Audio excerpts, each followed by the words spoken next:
I'm here to talk about pesticide formulations and why you should know about them. But in a nutshell, pesticide registrants formulate their products to make them safer, more effective, or easier to use. Now, that said, they could send enough of a particular product to a county in 99% technical grade in a really small package, but they don't do that for a number of reasons. For one thing, the more concentrated, the more toxic. For another thing, the more difficult it would be to measure. For another thing, an individual user wouldn't want this much material. And we certainly don't want to invite redistribution or anything like that. So products are formulated, again, to make them safer, easier to use, or more effective. Now, as educators, we want people to understand the properties of formulations for a lot of reasons. In every core manual, there's a unit on formulations. So on the certification exams leading to an applicator's credential, there's going to be questions on that content.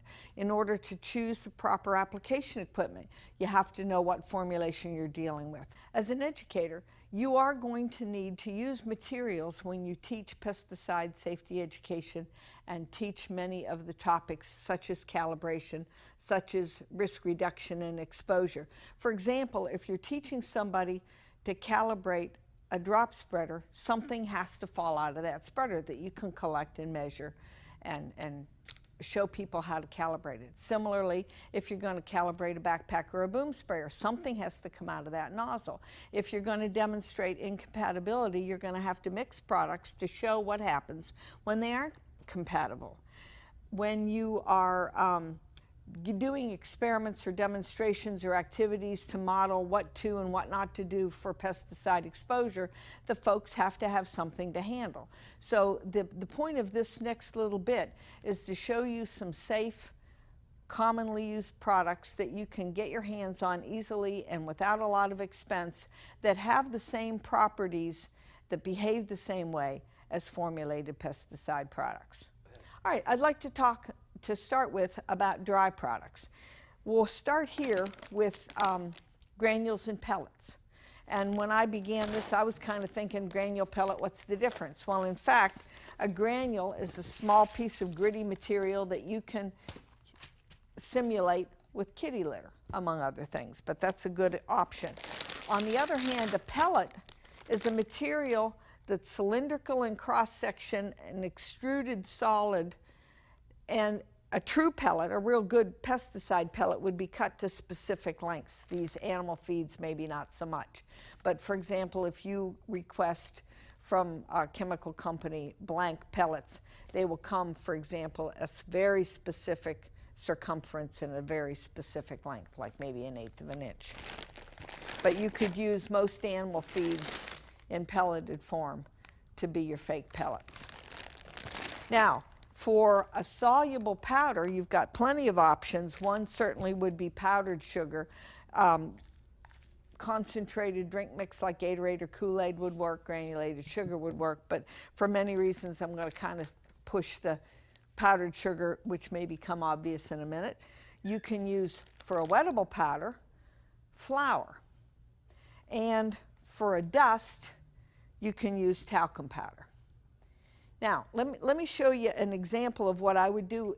Many people are going to have the life experience to understand why I just said is right. But if you have a bunch of newbies or youngsters that haven't had a lot of kitchen time, they may not realize that even though all three of these, the powdered sugar, the flour, and the talc, look like white powders, if you put them in a dish or a bowl or a petri dish, they might be hard-pressed to tell which is which. However, they behave real differently, and you could either show them or show them the end result and say, okay, which is the floater, which is the sinker, and which is the true solution. And in fact, when you put powdered sugar into water and stir it up, you're going to get a true clear solution. The only way you would know there's any sugar in here is to taste it. On the other hand, when you put flour in here, which is like a wettable powder, it sinks to the bottom, and if you agitate it, it'll form a suspension, different from the solution because it's cloudy. And if you let it alone, the stuff's going to settle to the bottom. On the other hand, the talc, no matter what you do, no matter how hard you stir, no matter how hard you agitate, it's not even going to mix. It's just going to float on the top. Now, the point you can make here is this is a sprayable formulation, and you could use virtually any kind of spray application equipment for it. This is a sprayable formulation too, but if you don't have agitation, you're not going to have uniform distribution of the mixture. And last but not least, this isn't meant to be sprayed. This is a ready-to-use product that doesn't get mixed with water at all, which is a good thing because it won't. Now, I want to talk about two specific dry formulation products for a moment, and that is the simulated wettable powder, as stated, was flour, and a simulated water dispersible granular or dry flowable product would be powdered milk, for example. I think you could use grits, although it's not quite as good a ecological equivalent. The thing is, wettable powders kind of become in dinosaur formulations, and the reason is they're messy. You open the bag of flour and poof, you've got some fine dust on you. You have to reach down in the bag to scoop some out. You're almost inevitably going to have some skin exposure. Then you have to take this stuff out, and it was measured by weight, so you had to put it on the scales and you had to weigh it. And then, because it doesn't like to dissolve in, well, won't dissolve in water and doesn't particularly like to suspend, you had to either do like you were making gravy, either have to mix it into oil and then add water, or you had to use a tiny bit of water to make a slurry or a paste and then gradually add more water, all the time agitating the tank, or the stuff's going to settle on you. So for a lot of reasons, this has become kind of a passé formulation. However, it's tough in some cases for these chemical companies to find a formulation that works. And some folks who had materials that were best delivered as a wettable powder have now gone to this water dispersible granule or dry flowable formulation product. And all they really are, in a nutshell, is this stuff squished into slightly bigger pieces. Now, what you gain, in a lot of ways, they have the same pros and the same cons. But what you do gain is ease of measuring. Some of them come with a little specific, and this is a blank, by the way, but some of them come with a product-specific pre-measured device where somebody else has weighed it and then put the marks on the tube, and all you have to do is turn the product upside down, rotate the little device, and it fills. And if you get too much, or in this case, if you want to put it back like I do, you just turn it the other way and back down into the container it goes. Some of them alternatively are made for open pores. But again, just like wettable powders, they are not water soluble. They're suspended in water. You have to have agitation to keep them mixed up. But what you gain, in a nutshell, is easy measuring, easy transfer, less likely to become exposed. They're way easier to handle, whether they come with this little device or whether you have to just pour them into a pre-calibrated tube. If you get a few granules on you, they're going to bounce off on the ground as opposed to be powders that are going to coat your skin. So they're way easier to handle, and in many cases, in most cases that I know of, these dry flowables, water dispersible granules have replaced the wettable powders. Now, sort of as a transition, truthfully, between dries and liquids, I'll talk for a moment about flowables. This isn't a real common formulation, but what you have here, in a nutshell, is ground up fine particles suspended in just enough water to make them pour.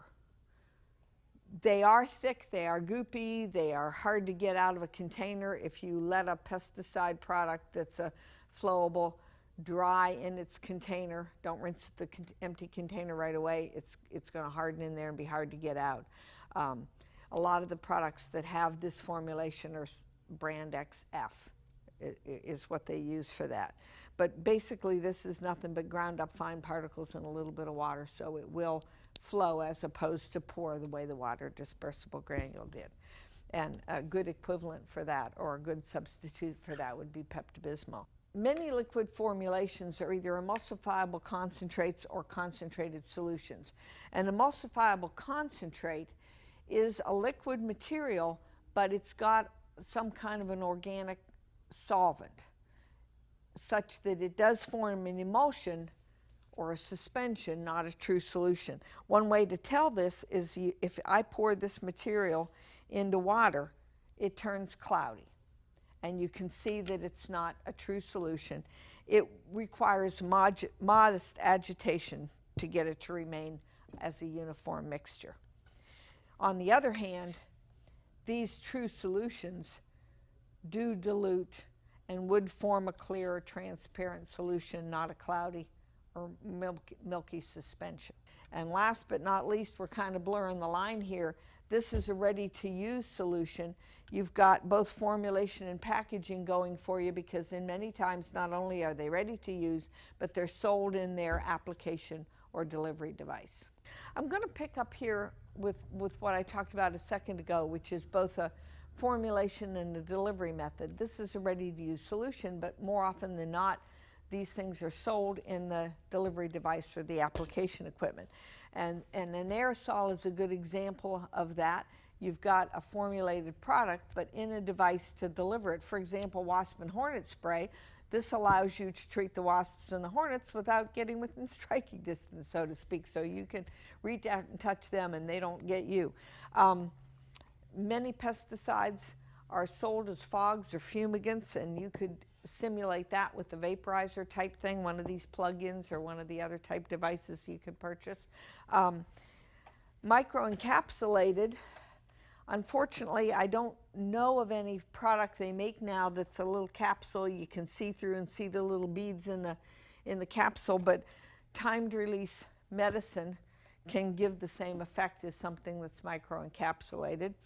We also have materials now, pesticides sold in water-soluble packaging, as we have dishwasher detergent and medicines that are also sold in water-soluble packaging, like these gel packs and this cleaner.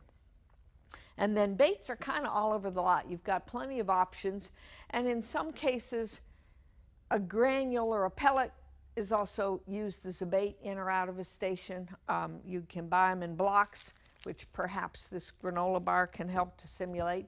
You can buy gel for ant and cockroach baits. Used to be the professionals could get it, but now you can get ant gel at the big box stores or the grocery store and streak it along where the ants are walking, and they go for the sweet gel, which is also poison, and you can show that with some of this icing.